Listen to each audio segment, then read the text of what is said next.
13-year-old boy found with gun at school in his bag. Hi again and welcome. This is Links 007 TV News Report, and we'll be right back with the full details to come. Welcome to Links 007 TV News Report, providing you with the best in local and international news updates. This is a place where you can get the most reliable and informative news information.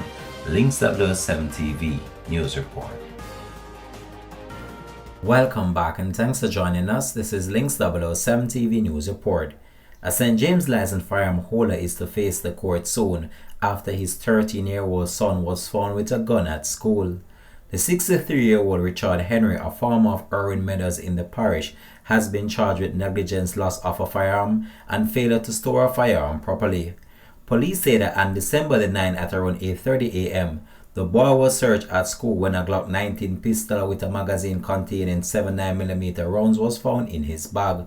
The lawmen were summoned, and following an investigation, it was revealed that the firearm belongs to Henry. Henry was interviewed and reportedly told detectives that he placed the firearm in his son's bag accidentally. He was charged after a caution statement in the presence of his attorney. His court date is to be finalized. This has been Links 007 TV News Report. Thanks for watching.